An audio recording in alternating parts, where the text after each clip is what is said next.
Et nous revoilà pour la suite de cette journée avec un deuxième workshop aujourd'hui.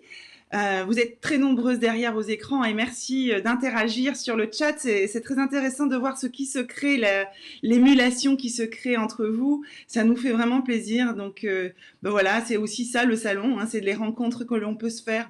Alors en présentiel, ça se passe différemment. Là, personnellement, je trouve que c'est super de pouvoir voir que malgré la distance, on peut quand même créer des interactions entre vous. Nous allons accueillir tout de suite Alexandra de Borgard. Bonjour Alexandra et merci d'être avec nous aujourd'hui. Bonjour, c'est un vrai plaisir. Alors Alexandra, vous êtes coach en développement personnel et professionnel et Oui, vous allez nous parler aujourd'hui de la roue du changement que vous allez nous inviter à faire tourner. et oui, c'est le but. Alors, je vous propose donc de démarrer et si vous avez envie d'interagir avec le chat, avec les personnes qui peuvent répondre sur le chat, je ne manquerai pas de vous relayer les commentaires qui arriveraient. Donc, vous qui êtes derrière vos écrans, n'hésitez pas à commenter, à poser des questions à Alexandra sur ce qu'elle vous partage ce matin. C'est l'occasion unique de pouvoir échanger qu'un coach, c'est gratuit. Et Alexandra, est-ce que vous avez des rendez-vous disponibles en ligne? J'ai quelques rendez-vous disponibles. Ah, d'accord. Donc, il reste encore des rendez-vous disponibles avec Alexandra. Donc, si vous souhaitez avoir un échange privilégié et gratuit, encore une fois, n'hésitez pas à prendre rendez-vous sur la page du salon directement avec Alexandra. Je vous laisse donc démarrer et puis on interagira selon le fil des commentaires. À tout de suite. À tout de suite, merci beaucoup. Tout d'abord, je tenais vraiment à vous remercier pour la journée d'hier. Je suis très contente de, encore une fois, partager cette deuxième journée avec vous. Hier, donc, ça a été une journée de rendez-vous individuels et je remercie les personnes pour la qualité des échanges, tout ce qui s'est passé, la synergie. Je remercie aussi le salon professionnel de permettre tout ça parce que sans vous, on ne serait pas là, on ne pourrait pas échanger sur le changement. En plus, le changement, c'est toujours d'actualité, mais aujourd'hui encore plus, puisqu'il y a un espèce d'accélérateur qui se fait autour de la pandémie au niveau des émotions, des envies. Alors, tout est un peu déséquilibré. Donc, voilà. Donc, c'est important pour moi de vous remercier. Donc, je suis coach dans le développement personnel et professionnel. Je suis à Luxembourg depuis 20 ans maintenant. Le temps passe vite. Et j'ai connu plusieurs reconversions professionnelles. Trois exactement. Une première reconversion en tant que salarié, une deuxième en tant que chef d'entreprise et une troisième aujourd'hui en tant qu'indépendante et à chaque fois dans des domaines différents. Donc c'est quelque chose que je connais bien. Et je sais quel doute ça peut générer en vous. Enfin voilà. Hier, notamment pendant mes échanges avec toutes les personnes, on a parlé de la reconversion et un mot revenait sans cesse, c'était le changement. Donc je me suis dit, ça tombe bien parce que mon thème se porte sur le changement. Le changement, c'est quelque chose de vaste. C'est comme la communication. On communique depuis qu'on est tout petit. Le changement est en nous, c'est permanent tout au long de notre vie, mais finalement, qu'est-ce que c'est? Alors, ça génère des émotions. C'est pour ça que je vais vous poser la question, qu'est-ce que génère en vous le mot changement? Alors, est-ce que c'est quelque chose de plutôt positif? Est-ce que parce que vous avez besoin de changer, vous n'aimez pas rester dans votre zone de confort, vous avez besoin de nouveautés? Ou alors, à l'inverse, est-ce que c'est quelque chose pour vous d'effrayant? Vous préférez rester dans une zone de confort? Voilà. Est-ce que ce serait sympa d'avoir des petites interactions sur le changement? Alors, Alors, je crois qu'il y a il y a il y quelques a un minutes petit avant que décalage. Alors, pour l'interaction se l'instant, fasse. ça. Je sais que vous êtes nombreux. La question en plus n'est pas évidente, voilà. Mais c'est une interrogation qui est importante parce que c'est déjà une première émotion, un premier sentiment. Et vous qui êtes au salon de la reconversion, on dit reconversion égale changement. Donc aujourd'hui, je vais vous présenter un outil que j'affectionne particulièrement, que j'utilise lors de mes coachings, qui s'appelle la roue de Hudson, qui est la roue du changement. Et cette roue va vous permettre de donner du sens au changement et finalement d'être orienté dans vos choix, de pouvoir prendre des décisions, d'être dans une zone de réflexion, d'être dans un mood dynamique et vous allez voir que le changement évolue sans cesse. Alors, Et- oui, Alexandra, je vous interromps. Il y a Corinne pour elle, c'est inquiétant. Pour ouais. Stéphanie, confort, mais quand faut y aller, faut y aller. Ouais, c'est pas faux. On a Ouais. curiosité, mais avec une partie stress du fait de sortir de sa zone de confort, nous dit Victoire. Ouais, Véronique nous dit changement, c'est l'inconnu. ouais, c'est ça. Bouchera nous dit ça incarne la liberté de mes soucis actuels. Voilà. Mm. Voilà pour l'instant les premières réactions suite à votre question. Voilà, on voit que c'est vraiment, il y a beaucoup de synonymes qui tournent autour du changement, La que peur, ça soit en positif ou en négatif. C'est vrai qu'avec la pandémie, alors on va pas parler que de ça, mais bon, c'est actuel, ça peut cristalliser un peu les peurs ou les à peurs l'inverse, être un espace de tremplin au changement. et Et l'envie. hier, j'ai vraiment ressenti ça, c'est-à-dire, euh, ça tournait beaucoup autour de ce que nous sommes en train de vivre aujourd'hui. Et c'est exactement ce qui transparaît de ces messages, puisque on a Céline qui parle qui trouve que le changement et l'inconnu fait souvent peur, et Ouais. Virginie qui réagit elle en disant plutôt ça lui donne envie. Voilà. Bon. Donc on a Bon, il y a beaucoup de choses qui tournent, mais je pense que vous allez recevoir encore plein de petits messages. En tout cas, ce que vraiment je veux vous transmettre aujourd'hui, c'est vraiment votre état présent, où vous en êtes. Parce qu'une reconversion, c'est pas anodin, c'est un cheminement. Ça demande aussi de fermer un chapitre pour en ouvrir un autre, et donc de faire ça de manière assez écologique.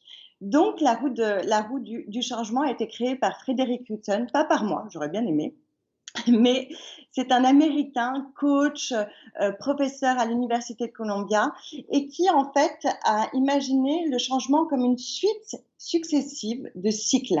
Alors, c'est 4 cycles qui tournent autour de 10 points. Ces 4 cycles, alors normalement, on a la slide sur la route du changement. C'est bon? Super. On la voit, moi je la vois pas. C'est normal? C'est normal. OK. Donc, vous voyez, bon, heureusement, je connais par cœur. C'est un cercle et vous avez l'été à gauche, l'automne à droite, l'hiver en bas à droite et le printemps en bas à gauche. En fait, c'est un peu une allégorie, c'est autour des cycles des saisons et ça reprend vraiment, finalement, les 4 saisons. Alors, il y en a qui vont l'appeler phase 1, 2, 3, 4. Je trouvais que voilà, les cycles des saisons étaient très jolis, très parlants. Donc, on va commencer par l'été. En plus, à Luxembourg, je ne sais pas où vous êtes, mais nous, il ne fait pas très beau, donc on a besoin de soleil. Donc, l'été, c'est quoi? C'est la phase d'alignement, c'est un nouveau départ, c'est un nouveau métier. C'est une période effervescente, qui est très dynamique. On est dans l'énergie, on démultiplie nos forces, on est en pleine possession de nos moyens, on est capable de soulever des montagnes, on fait des rencontres, on est dans un projet. Ça peut être un projet, une idée professionnelle ou alors un nouveau métier, hein. On est enthousiaste, on a de la joie, on est persévérant parce qu'on est dans quelque chose de nouveau. Euh, on peut même avoir un peu d'exubérance. On est très focus dans ce qui se passe, très centré sur soi. On veut prendre toutes les opportunités. C'est vraiment un nouveau départ. On sent que on est dans une phase, on appelle ça la phase d'apprentissage en coaching, et c'est une phase assez extraordinaire, un peu comme en été, un peu aussi. Ça va aussi très bien on peut mettre ça dans une nouvelle relation amoureuse. Vous imaginez bien, on est en pleine possession de ses moyens, on est bien, on se sent bien, on se sent aligné. Ça, c'est la phase d'été, la phase d'alignement. Cette phase, elle est extraordinaire. Tant mieux si vous êtes là, mais toutes les phases sont belles de toutes les manières. En revanche, moi, en tant que coach, je vous dis, si vous êtes en mode projet, faites attention. Travaillez les risques du projet. Ça tombe bien parce que vous avez des intervenants, des experts qui sont aussi dans les personnes qui veulent monter des structures, qui veulent devenir indépendants. Donc, allez voir des experts, travaillez avec des personnes qui ont fait ça. Faites attention au surinvestissement parce que vous êtes donné tellement d'énergie, tellement d'efforts que de temps en temps, On pompe sans s'en rendre compte beaucoup de choses en nous et à un moment donné, ça s'essouffle. C'est normal. Donc là, c'est la saison où il faut faire un peu des super réserves. Notamment si c'est si vous êtes dans une nouvelle entreprise et tout ça, faites attention de pas trop donner d'un seul coup, hein. Mais c'est vraiment une très belle saison. Aussi, si vous êtes en mode projet et que vous avez une vie de famille, faites attention à cet équilibre-là, parce qu'on aura tendance à tout donner à ce projet professionnel et oublier un peu le reste. Donc, toujours dans le souci qu'il y ait un équilibre de vie, parce que c'est ça finalement. Le changement, on est toujours attiré par un équilibre. L'humain n'aime pas trop être déséquilibré. Faites attention aussi si vous êtes en mode projet aux contraintes financières. Moi qui suis passée par là, qui ai monté ma structure, qui ai été chef d'entreprise, je sais ce que c'est. Ça peut être très, très, très animant et tout, mais il faut faire attention aux contraintes financières et ce côté énergivore. Donc ça, c'est la saison d'été. C'est un peu les qualités de ses défauts. D'accord? Donc pour ceux qui sont dans cette phase, notez bien, hein, attention aux limites, se mettre des limites, attention, se faire des super réserves, attention au côté financier, attention aussi à un équilibre de vie familiale ou même tout simplement personnel, ne pas se perdre non plus. Donc voilà. Une fois qu'on a passé cette zone un peu d'été, on a un plateau en haut. Je ne sais pas si vous le voyez. Il y a un plateau qui est la phase d'épanouissement. Vous avez beaucoup donné. Vous récoltez les fruits. Je sais pas, vous le voyez ou pas? Vous récoltez le fruit de tout ce que vous avez semé. Mais vous commencez tout doucement un peu à vous ennuyer. Et du coup, là, on arrive tout doucement à la phase d'automne. L'automne, c'est la phase où on se désynchronise un peu. On se sent un peu moins motivé, on a des doutes, on n'a plus la même intensité. On est déçu aussi. On peut être déçu parce qu'on a tellement donné en été qu'on peut être déçu de ne pas avoir récolté les fruits. Déçu de ne pas avoir aussi été félicité pour tout ce qu'on a fait. Donc ça, c'est important. On sent que la motivation est en baisse, on sent qu'on est un peu moins impliqué, on peut être même avoir un comportement de temps en temps un peu agressif, un peu en retrait, un peu abattu. Il peut avoir un peu de renoncement. Et ça s'appelle une étape peut-être de mini-transition. Donc, ce que j'ai oublié de vous dire, c'est que dans le changement, il y a deux étapes de changement. Il y a la première étape, qui est l'étape de changement 1, qui est en fait un ajustement. Donc ça, c'est du quotidien, c'est ce qu'on vit toujours et c'est ce qui se passe en été et en automne. On passe toute notre vie de l'été à l'automne et ce sont des ajustements. Donc il faut trouver en fait les causes de ce manque de motivation, de ce renoncement. Alors ça peut être parce que financièrement vous n'êtes pas assez payé, ça peut être vous manquez de reconnaissance ou vous souhaitez travailler dans une autre société. Donc ça, c'est vraiment des mini-transitions. Ce sont les changements de type 1. Ça, c'est vraiment important. Après, le changement de type 2, ça va être tout ce qui va être plus identitaire, plus profond. D'accord? Ça va être, par exemple, je vais donner du sens à ma vie. Ça, j'en ai eu beaucoup aussi hier en rendez-vous, qui s'interrogeaient en disant « je me vois nulle part ». Enfin, voilà, donc ça, c'est important. En automne, qu'est-ce qu'il est important de travailler si vous avez des doutes, si vous êtes en baisse de motivation? Eh bien, c'est les besoins. Quelles sont les causes? Qu'est-ce qui fait qu'aujourd'hui, vous êtes moins motivé? Qu'est-ce que je peux mettre en place pour justement repartir en été? Et très souvent, il suffit de faire des tout petits ajustements pour repartir. Et ça, c'est vraiment notre cycle. Hein. C'est du récurrent. Tout le temps, tout le temps, tout le temps. Et très rapidement, on repart vite en énergie positive, on est remotivé et c'est reparti. D'accord? Est-ce que c'est bon jusque-là? Est-ce qu'il y a des interactions? Beaucoup? Pardon, oui, oui, Alexandra, il y a des interactions. Alors attendez, qu'est-ce qui se passe? J'arrive plus à faire. Il y a des petits bugs au niveau. Du coup, j'en profite. Une zone de confort peut être aussi, pour certains, de l'ennui. On a entendu. Et du coup, le fait d'être plus dans l'apprentissage, pardon, c'est ça qui peut nous faire tomber aussi en automne.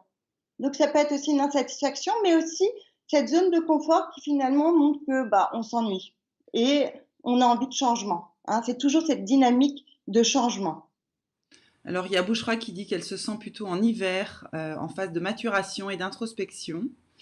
Alors, Bouchra est allée trop vite, j'ai pas expliqué encore. Mais je crois que Bouchra, je l'ai eu hier. Ah, d'accord. D'accord. Voilà. Alors, on va passer à l'hiver. On passe à l'hiver. L'hiver, alors l'hiver, c'est une phase qui est de désengagement. C'est un changement de type 2, comme je vous disais. Et là, c'est une remise en cause globale de l'identité. Ça se passe à l'intérieur de nous. Alors que le changement de type 1, on voit bien que ça se passe à l'extérieur. Là, on est dans une phase de désapprentissage. C'est des remises en cause globales. On passe d'une énergie positive à une énergie négative. C'est un moment de repli, de cocooning aussi, on peut appeler ça la zone de cocooning. On est en hiver, hein. Alors c'est une phase qui n'est pas très populaire, qui n'est pas très sexy. On ne l'aime pas du tout parce que elle est assez douloureuse. Et donc cet hiver, eh ben, très souvent, on va l'éviter ou très vite l'écourter en disant « Oh là là là là là là, j'ai pas envie ». Et donc, on l'évite. Et ça va être des personnes qui vont dire bah, « Je sais plus très bien où j'en suis ». Ils vont être en repli, ils vont plus avoir envie de voir de personnes. C'est très difficile de se mettre en action parce qu'évidemment, ils n'ont plus d'énergie en fait, hein. Le corps est complètement vidé. On est plus, on va se poser comme question, mais quel sens je vais donner à ma vie? Voilà, tout est tourné autour du sens. Et c'est vraiment identitaire. Qui je suis? Qu'est-ce qui est important pour moi? Il y a beaucoup d'émotions, d'abattement, de tristesse, de solitude, de résignation. Alors, c'est pas très gai ce que je suis en train de raconter, mais elle existe cet hiver. Mais cet hiver est aussi très beau parce que ça fait des personnes aussi qui se retrouvent dans aucun des postes. J'en ai eu. Peut-être qu'il y en a qui vont se retrouver là. Et ça va être par exemple un adolescent, une crise d'adolescence, il se retrouve aussi en hiver, il est en crise identitaire pour essayer de vous faire comprendre que ça se passe vraiment à l'intérieur. Les parents vont inculquer des valeurs aux enfants, ces enfants vont grandir, vont devenir adolescents, et à un moment donné, il va y avoir une rupture. Et là, on est dans la rupture en fait.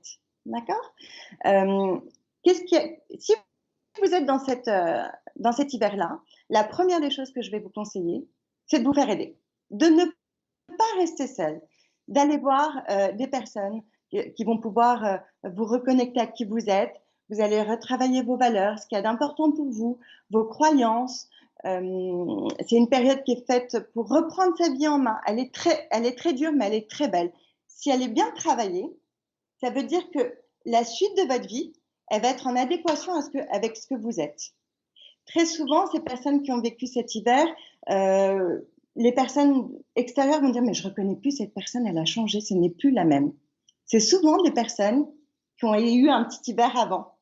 Donc, hiver difficile, mais magique aussi.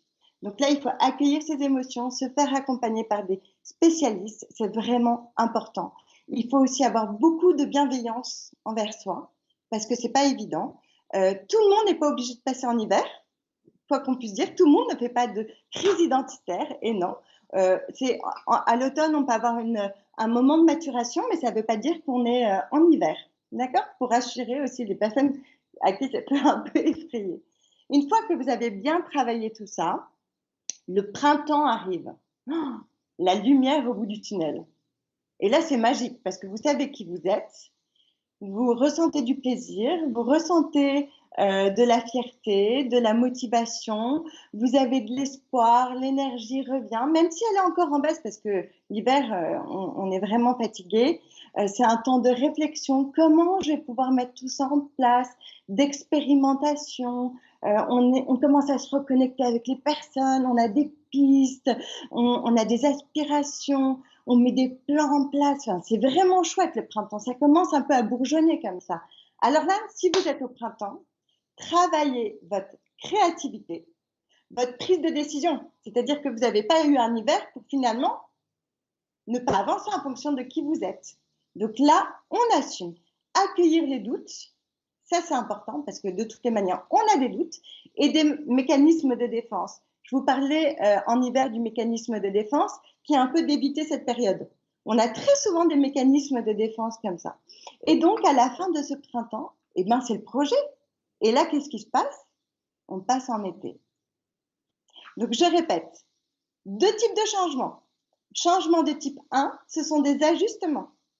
Des petites choses qui vont faire que vous allez repartir en été et c'est reparti comme en 40. Changement de type 2, c'est quoi? Identitaire, du sens. Il faut que je me reconnecte à moi. Ok? Après, nous avons les 4 saisons avec des énergies plus ou moins hautes, avec des zones d'apprentissage et de désapprentissage. Et voilà. Voilà la roue du changement. Et le but, ce qu'il y a d'intéressant là-dedans, les personnes qui ont peur du changement, elles disent ok, ça me donne une cartographie du changement. C'est ça en fait l'intérêt. C'est que le changement, c'est ça. Et du coup, je me dis ah, mais tiens, aujourd'hui, je suis en automne, je suis un peu moins motivée, je sais ce que je peux faire. Il faut que je travaille mes besoins, il faut que je travaille la cause. Mais pourquoi je suis en automne aujourd'hui? Et ça va vous permettre d'aller encore plus vite, d'être encore plus déterminé sur vos choix. Ça, c'est important. Donc, je vous demande, c'est pas évident, mais si vous y arrivez, tant mieux, d'essayer aujourd'hui, maintenant, tout de suite, de vous positionner. Ah ah. Alors, est-ce que vous êtes plus en été, un peu plus en automne, un peu plus en hiver ou un peu plus au printemps? Est-ce que vous avez des réactions un petit peu? Alors oui, on a Nathalie qui dit qu'elle se retrouve en hiver. Donc pour l'instant, Nathalie qui nous dit ça. Je pense que cette roue en fait permet de donner de l'espoir quand on est en hiver en se disant que ça va tourner de toute façon, qu'on reviendra un moment dans le printemps et puis après dans l'été. Et puis à l'inverse, permet aussi de se dire que euh, finalement, même quand on se sent bien, on sait que ça permet d'anticiper et de se préparer, de se dire, ben voilà, ça peut retomber si j'entretiens pas forcément ma motivation, etc. Ouais, et puis on sait que de toutes les manières, entre l'été et l'automne, c'est tout le temps, c'est récurrent. Donc c'est quand même sympa de se dire, bon, bah là, je procrastine, je pousse un peu le truc, je reste dans ma zone de confort qui est pas du tout une zone de confort parce que je me sens pas bien. Mais c'est ok, c'est pas grave. Et vous trouverez le bon moment en disant, bah allez, maintenant, c'est bon, j'y vais et je sais sur quoi travailler, je sais comment le faire. Et ça, c'est vraiment chouette. La Bouchra qui revient et qui nous dit qu'elle est finalement, après vos explications, elle est plutôt entre l'hiver et le printemps. Donc il y a des blocages, du renouvellement d'ailleurs. Et c'est pour ça qu'elle est là, qu'elle nous suit d'ailleurs depuis 2 jours. Donc merci Bouchra de nous suivre. Et j'espère que cet événement va vous permettre d'arriver en été rapidement. Alors, C'est Lé- certain. Laetitia nous parle de 10, maintenant 10, les derniers mois, c'était plutôt de 5 à 9. Alors, je pas. Ok, ok, d'accord. Parce que vous allez voir, en fait, dans la roue du changement, il y a des numéros. Alors, je ne sais pas quel slide vous avez pris. Il y en a un où il n'y a que les numéros Alors, et un, je sais. Donc, je viens de la remettre. Je viens de la remettre. ok. Et du coup, je suis plus restée dans les saisons pour avoir une vue globale de l'outil. Après, vous avez des petits points. Vous avez 10 points, comme je vous ai dit au début. Mais là, c'est plus en profondeur et ce n'est pas 20 minutes qui vont suffire. Ce serait plutôt au moins 2 jours pour Oui. rentrer dans des explications plus intenses, plus concrètes. Alors, je termine avec les derniers échanges parce qu'effectivement, le temps voilà, le temps continue de passer. Et Ouais. donc, il y a Corinne qui dit qu'elle est dans la transition entre l'hiver et le printemps. Ma Mélodie qui se situerait dans l'automne plutôt. Sandrine en hiver avec une baisse de motivation pour l'instant, malgré que le fait que son projet avance. Donc voilà, bon, il y a beaucoup d'interactions finalement. Il y a Madeleine aussi qui se sent en hiver. Avec cette liste, 2 choses. Pour un Bien sûr. changement, il faut savoir où on est en état présent. Et là, vous allez définir votre état présent pour un état désiré. J'ai 3 questions. Je ne sais pas si vous avez le slide avec les questions. Qu'est-ce qui nécessite le changement? Non? Ok. Alors, je vais les dire parce que c'est hyper important. J'ai le temps ou pas de les dire? Oui, bien sûr. Allez-y, je suis navrée, on n'a pas la slide dont vous parlez, mais Ok, c'est pas grave. Un, qu'est-ce qui nécessite le changement pour vous aujourd'hui? Notez, notez, notez. Prenez le temps de répondre après tranquillement à la maison. 2, qu'est-ce qui vous motive à changer? 3, quel est votre objectif? Et pour quelle finalité? C'est-à-dire, en fait, quel est le sens de votre démarche aujourd'hui? Quel est le sens de votre démarche pour aller au salon de la reconversion? C'est hyper important. Et qu'est-ce qui est important pour vous? Voilà. Qu'est-ce qui nécessite le changement? Qu'est-ce qui vous motive à changer? Quel est votre objectif? Le sens de votre démarche? Et qu'est-ce qui est important pour vous? Bah, c'est parfait. Merci, merci Alexandra, pardon. Je vois des messages de Corinne qui passent encore. C'est pour ça. Merci à vous encore de permettre un peu ces rencontres. C'est vraiment 2 jours extraordinaires et riches en échanges. Ah, merci beaucoup. C'est vrai que on a dû s'adapter cette année aussi avec ce qu'on a vécu et créer cet événement online. C'est un vrai pari aussi, mais manifestement, il répond quand même à la demande et vous permet ces interactions et on est vraiment heureuse. Donc, on a rappelé les questions dans le chat. Super. Les 3 questions ont été réécrites dans le chat, donc vous pouvez vous en inspirer. Et Alexandra, il vous reste encore quelques créneaux disponibles. Du coup, si vous souhaitez avoir un rendez-vous privilégié avec Alexandra, n'hésitez pas à vous rendre sur sa page, sur le site du salon. Et voilà, on va vous remercier infiniment de votre confiance, de nous Merci avoir à vous. partagé votre temps. Et on espère une prochaine fois, la prochaine édition, d'être vraiment avec vous au Luxembourg. Et faites Voilà. tourner la roue du changement. Rien Et on n'est l'a pas définitif. tourné. Mais bien sûr. Un grand Voilà. merci, Alexandra. Merci beaucoup. Bonne journée. Bonne journée à vous aussi. Au revoir.